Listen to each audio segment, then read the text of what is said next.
Teodiversidade hoje recebe o convidado, o professor Antônio Dimas. Bem-vindo. Obrigado.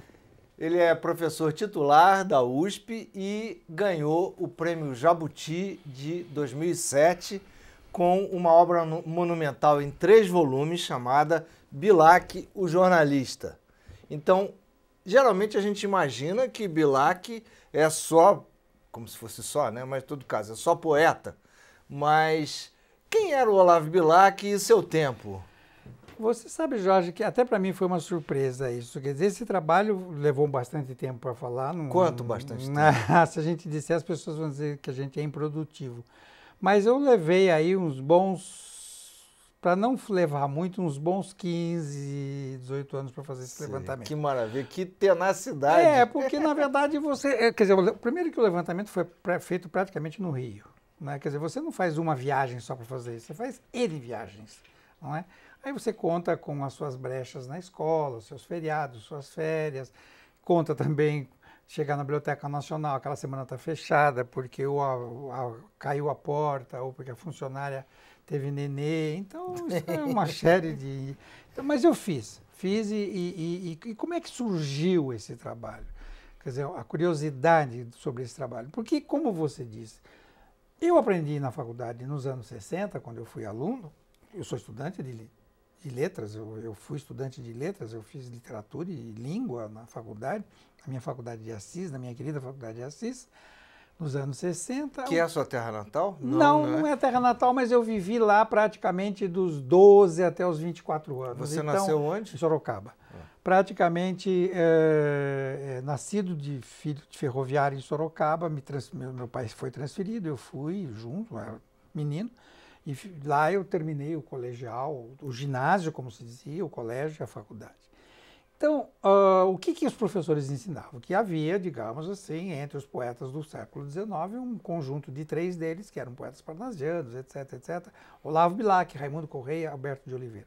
Então a gente aprendeu o Bilac. O que é um poeta parnasiano? Um poeta parnasiano é um poeta que vai fazer um tipo de poesia que, de certa forma, desrespeita ou contraria a poesia romântica, que é muito subjetiva, muito derramada, muito lacrimosa. Que era predominante naquela época. E aí surgem esses poetas que vão fazer uma poesia que é de muito boa qualidade técnica, ao contrário do que dizem, de muito boa qualidade técnica e com uma temática, sobretudo, de preferência afastada da ideia de Brasil. Quer dizer, são poetas que vão se preocupar muito, sobretudo, por exemplo, com a cultura de herança greco-latina. Quer dizer, são homens que, daí terem sido chamados de alienados. Herança clássica. Herança clássica, etc. Tal. E são exímios sonetistas, né? Esses poetas são exímios sonetistas. Então, o que a gente aprendeu? Que eram poetas parnasianos. Até hoje, quando se quer falar mal de poeta e de poesia, se fala de alguém. Ou de alguém, é um poeta parnasiano, etc. Tal. Então, eu fiquei com essa imagem, e a imagem oficial que se passou até hoje é essa. Quando eu fiz o doutoramento, há alguns anos atrás, nos anos 70, na USP, eu fiz um trabalho em torno de uma revista muito importante que existiu no Rio de Janeiro, entre 1904 e 1909, que era a revista Cosmos.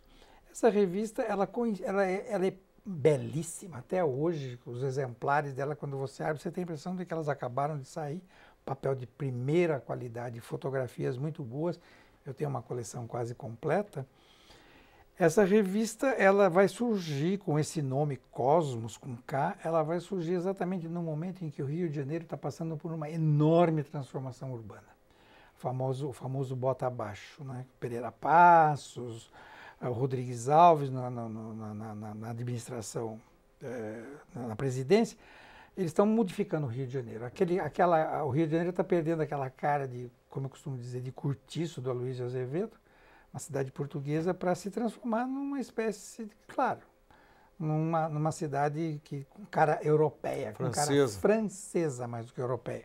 É quando se constrói o Teatro Municipal, é quando se constrói aquele prédio ao lado do Teatro Municipal, que eu não sei o que é uma Assembleia Legislativa. Era o Senadinho. O Senadinho era mais para frente, ali na Cinelândia, que o metrô fez o favor de derrubar. Isso. Então é a Assembleia Ali é o Palácio Tiradentes, É eu isso, acho, tá né? certo. A Biblioteca Nacional, o antigo Jockey Club, etc. e tal, ali naquele miolo. É a famosa Avenida Rio Branco, que era chamada Avenida Central. Essa revista surge como uma espécie quase que de porta-voz, não oficial, é claro, mas uma revista que vai propagar as excelências da reurbanização carioca. E são 60 e poucos números, era mensal. E aí eu comecei a trabalhar com isso, esse material rendeu um doutoramento, tudo. E eu comecei a ficar intrigado que toda a revista, quase todos, eram mensais os números, né? Quase todo o primeiro número era aberto com uma crônica do Bilac. Primeiro artigo. Mas assim, abertura. Não era editorial, porque não existia essa ideia de editorial. O primeiro artigo, todo desenhado, muito bonito, era uma crônica do Bilac. E uma crônica que falava, assim, tanto da renovação urbana, como da necessidade de, sei lá, melhorar o calçamento da cidade, de trocar os hábitos de roupa, por exemplo, que numa cidade como o Rio de Janeiro não comportava roupa de lã. E aí comecei a me intrigar. Eu falei, mas esse poeta, esse cidadão que escreve essas coisas é o mesmo poeta que era ou é acusado de alienação, vou lá usar o termo de época. E aí foi a hora que eu me perguntei, não devia ter perguntado, é claro, será que ele escreveu mais crônica? E aí eu caí num mar enorme, né, da colaboração jornalística. Em suma, este homem começa a escrever crônicas nos anos 90, 1890. Ele nasceu quando? Ele nasceu exatamente em 65. Tá. Ele é de 65 e morre morre em 18. Ele é de 60, ele morre jovem, de certa forma, não é para os padrões de hoje. Solteiro, ajudou a criar a Academia Brasileira de Letras. Com Machado de Assis. Com Machado de Assis, Zé Veríssimo, Joaquim Nabuco, Oliveira Lima. Enfim, era uma geração da pesada, Araripe Júnior, Silvio Romero, não é? Ele ajuda a criar a Academia Brasileira de Letras e, na verdade, tenta fazer medicina, faz medicina há 4 ou 5 anos, por pressão paterna. Porque ele só conheceu o pai já quando ele tinha 4 ou 5 anos de idade. Porque quando ele nasceu, o pai ainda estava no Paraguai como médico da campanha contra da Guerra do Paraguai. Aí ele conhece já o pai já meio grandinho e entra na escola de medicina muito cedo, com 16, 17 anos, mas fica uns 4 anos. Tem uma belíssima crônica sobre um doente que ele assistiu, ainda como interno da escola de medicina. Não termina o curso de medicina, vem para São Paulo, tenta fazer direito, fica 1 ano, acha isso aqui um tédio, uma cidade fria, uma cidade garoenta, uma cidade com um ar muito londrino, porque era muito escura. Enfim, São Paulo realmente, em 1880, era um buraco. A gente tem que pensar nisso também. Não suporta a cidade de São Paulo e, por coincidência, em 1888, exatamente quando ele estava portanto, se ele é de 65, 75, 80, 23 anos, é isso? Com 23 anos ele publica o primeiro livro de poesia dele, de poema dele, e faz um sucesso nacional. Como chama? Poesia só.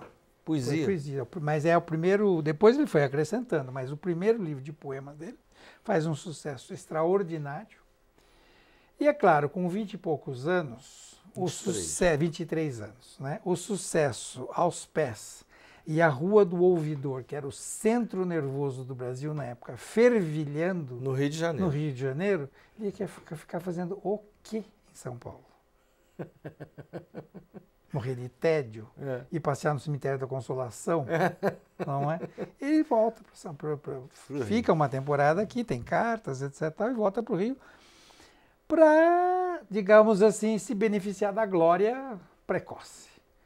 E então, do ponto de vista de formação acadêmica, ele para por aí. Ele nem termina a medicina e nem termina a escola de direito. Direito ele fez 1 ano, menos. Ele fez direito aqui em São Paulo? Na São Francisco. Aí ele volta para o Rio e aí ele começa a se enfiar cada vez mais no jornalismo. Ele se torna, a rigor, um jornalista. Com a vantagem, já colaborava em jornais acadêmicos, etc. Com a vantagem, nesse momento, sobretudo nos anos 90, que tinha sido criado no Rio um jornal muito importante que se chamava Gazeta de Notícias, nos anos 70.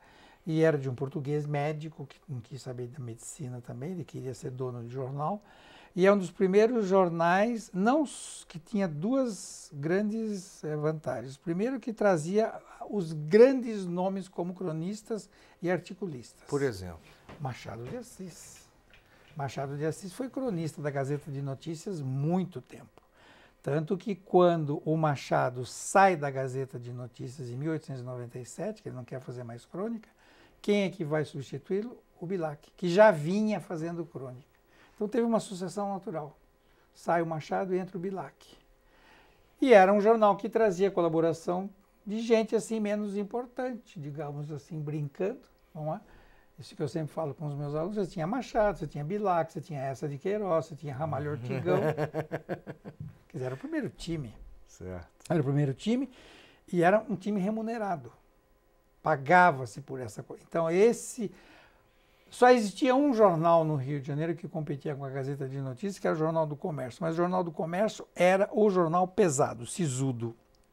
O jornal, digamos assim, da classe comercial e mandatária mesmo. Né? Os senadores, os homens sisudos e graves, liam o Jornal do Comércio. O jornal mais fresco e mais barato, inclusive. Sei. Era a Gazeta de Notícias. Então ele desenvolve uma carreira aí e vai ficar mais de 15 anos escrevendo semanalmente. Quando eu entrei nessa pesquisa, o que eu consegui publicar... E ele assinava...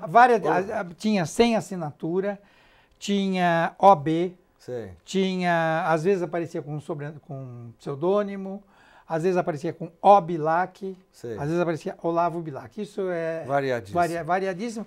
E também com um detalhe, não é só na Gazeta que ele está escrevendo, porque ele está escrevendo, eu fiz um mapa, uma tentativa de mapa de colaboração, está escrevendo para Cosmos, está escrevendo para a Gazeta de Notícias, está escrevendo para outros jornais da época, para a Notícia. Inclusive. Quais eram os temas prediletos deles? Olha, como bom cronista que ele era, tinha de tudo. Se você fizer um levantamento temático, você pode encontrar, sim, por exemplo, pode ser literatura, pode ser saúde pública, pode ser indumentária, como eu falei, pode ser figuras importantes do país, da história, da literatura, pode ser igreja, não é? Pode ser infância, por exemplo, tem uma crônica, uma das crônicas bonitas que ele tem, manifestando o espanto dele, dizendo em outras palavras o seguinte, quer dizer, criança com 10, 11 anos de idade não pode ficar na porta do teatro até às 11 horas da noite vendendo flores para os frequentadores do teatro, porque, sobretudo menina, porque a gente nunca sabe o que pode acontecer com essas crianças, e elas têm que estar em casa depois de uma determinada hora. Porque ele sugere, inclusive, que essas meninas podem ser vítimas de abuso, de prostituição, etc. Então, é fascinante de ver que é um homem que ele está atento para a cidade. Quer dizer, se você quiser ver como é que a cidade está funcionando, você vai para as crônicas dele. Quer dizer, quando se inaugura o Teatro Municipal do Rio de Janeiro, por exemplo, já em 1907, 1908, mais ou menos, se não me engano, que quem devia ser o orador oficial era o Arthur Azevedo, que morreu, e o Bilac que foi o orador oficial da cerimônia. Arthur Azevedo é teatrólogo. Teatrólogo, irmão do Aloísio, irmão do Aloísio, que era muito amigo do Bilac também, é a mesma geração, né? Sim. E ele diz, muito antes quando se começa a pensar na criação de um teatro municipal no Rio de Janeiro, ele não vai contra, mas ele questiona, porque a pergunta, e não podemos esquecer que ele é um homem da literatura, né? E a pergunta é basicamente o seguinte, o que é mais importante na atual circunstância do Rio de Janeiro? Um teatro municipal ou uma boa rede de esgotos? Olha. Sabe, quer dizer, quais as prioridades da política municipal? Tá.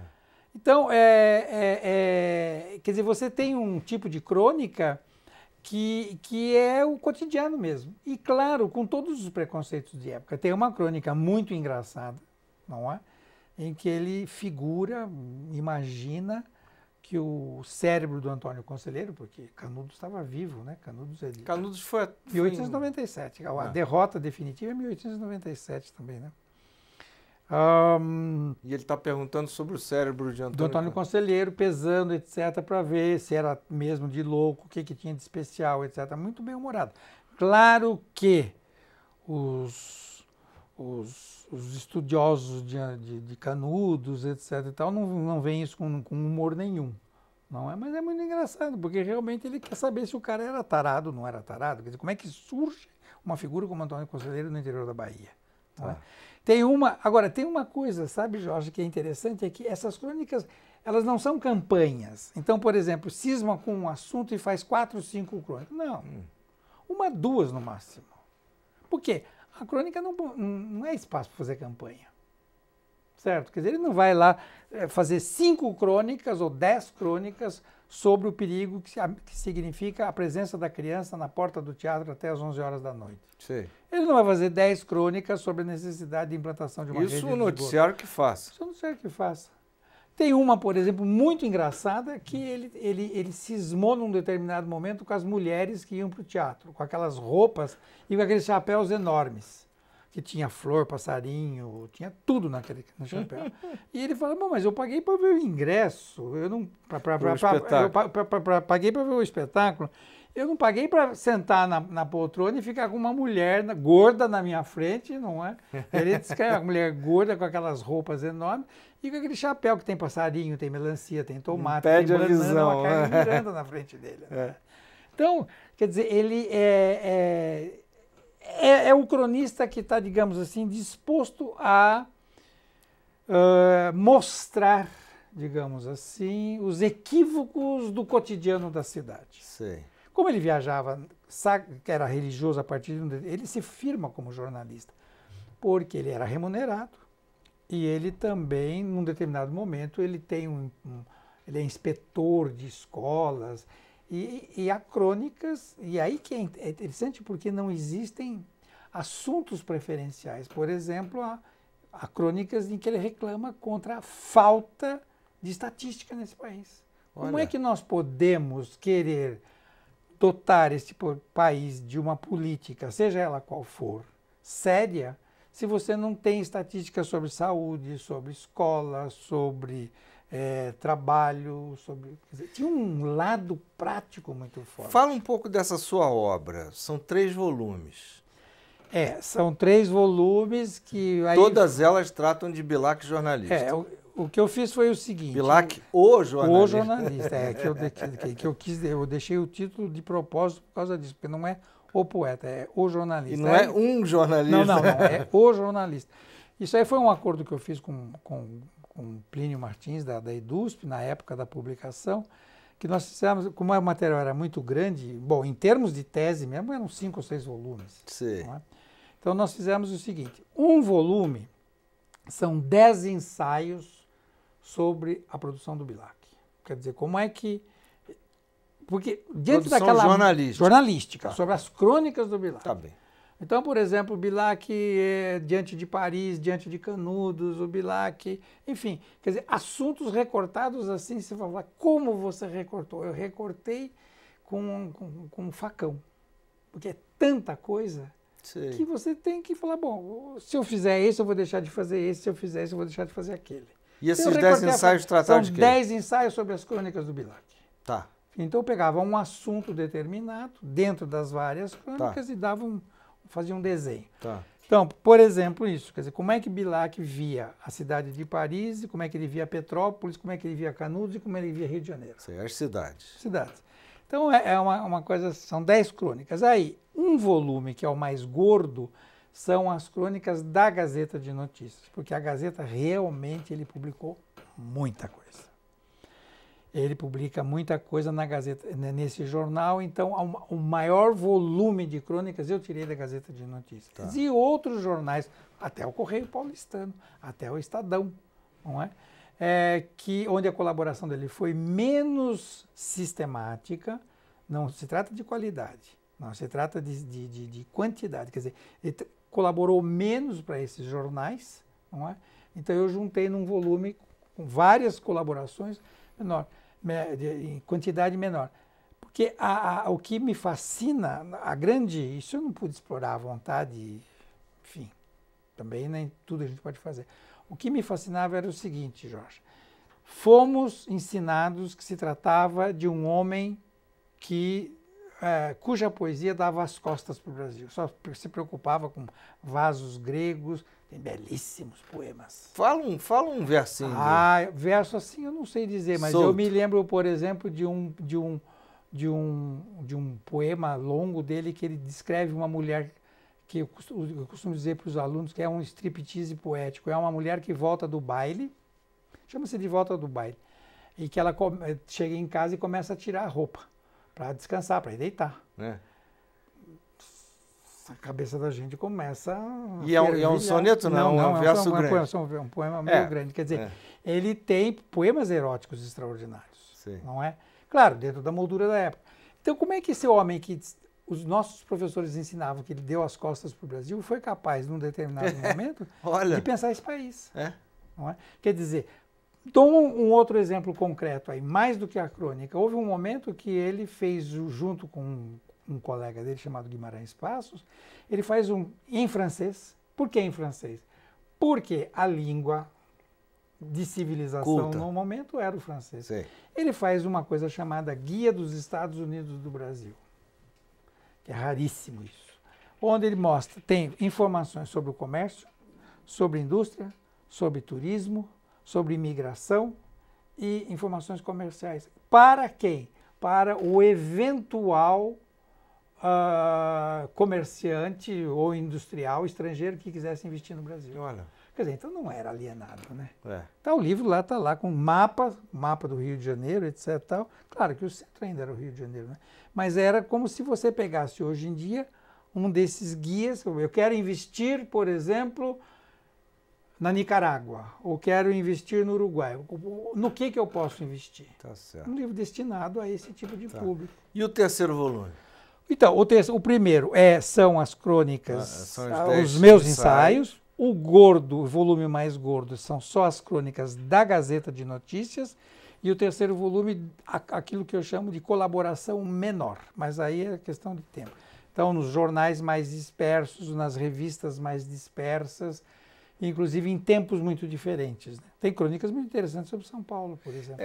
Dentro do quadro de cronistas, assim, abrindo o leque, já estamos chegando no final do programa, mas o que significa a tradição cronista no Brasil? Bom, primeiro eu poria assim, na sequência eu poria, aí a sequência puramente cronológica, certo? Alencar, Machado, Bilac e João do Rio, são os 4 primeiros, sem dúvida nenhuma. Há outros, mas eu acho, por quê? Porque são homens que vão, de certa forma, te dar uma imagem, porque naquele tempo, quer dizer, é aquilo que a gente quase que chamaria hoje de história do cotidiano. Sim. É a história do cotidiano. Quer dizer, se você quiser saber mais ou menos como é que se organizava socialmente o Rio de Janeiro, tanto na política como nas artes, como na rua, você vai ao Machado, você vai ao Alencar, você vai ao Bilac. Não é? Quer dizer, são homens que de certa forma, que andavam, que circulavam, não é? Que iam para o parlamento, que frequentavam o teatro, que frequentavam os restaurantes, que frequentavam os hotéis. Eram homens mundanos. Eram homens mundanos e que deixam depoimento. Dou um exemplo que eu acho que valeria a pena ainda explorar numa outra ocasião, a figura do João do Rio, por exemplo, Sim. Que foi um pouco maltratado e mal compreendido na época, mas se você quiser, por exemplo, saber sobre formas de religião ou de religiosidade no Rio de Janeiro, nessa virada do século, você tem que necessariamente ler um livro chamado As Religiões do Rio. São religiões que não é católica. Ou incluído a católica. Exatamente. Quer dizer, são as alternativas à oficialidade da Igreja Católica. Sei. Quer dizer, então você vai saber sobre umbandista, sobre kardecista, como se chamava na época, né, os espíritas, protestantes, etc., etc., são as crônicas do João do Rio. Quer dizer, as ruas encantadoras do Rio, a rua, um título qualquer, onde ele vai mostrar, por exemplo, como é que as ruas se organizam, qual é o tipo de população que mora ali, quem que circula. Quer dizer, é uma história viva, Não é? Quer dizer, eles não estão preocupados em fazer história e antropologia, eles estão preocupados em contar o que eles estão vendo. É uma literatura, de certa forma, realista, mas onde a fantasia está, de certa forma, presente e uma linguagem bem elaborada, que vai servir de documento para o futuro historiador, no mínimo. E depois vieram outras gerações. Aí depois vem... Não parou. Não parou. E a crônica é um gênero de excelência no Brasil. Nós temos cronistas muito bons até hoje, inclusive agora mesmo, quer dizer, um jovem aí que eu gosto muito, que está com 30 anos, que é o Antônio Prata. Não é que então, eu acho que, quer dizer, esses cronistas, sem contar Rubem Braga, Paulo Mendes Campos, Crônica Clarice, Esportiva, Raquel, sabe? Crônica Esportiva, Rui Castro, quer dizer, é uma geração que realmente, se um dia se juntar Nelson Rodrigues, se você juntar toda essa gente, Raquel tem umas crônicas muito interessantes, Clarice. estão perdidas no Clarice, a própria Lígia, não é? Quer dizer, tem aí um material que não faz feio, não. Que, sabe, historiador que quiser ser bom historiador vai ter que passar por isso. De uma certa forma, a matéria-prima da gente é o tempo, né? É claro. Exatamente. Bom, nosso programa vai chegar ao fim. Hoje estivemos com o professor Antônio Dimas. Muito obrigado. Obrigado. E você fique conosco em Teodiversidade.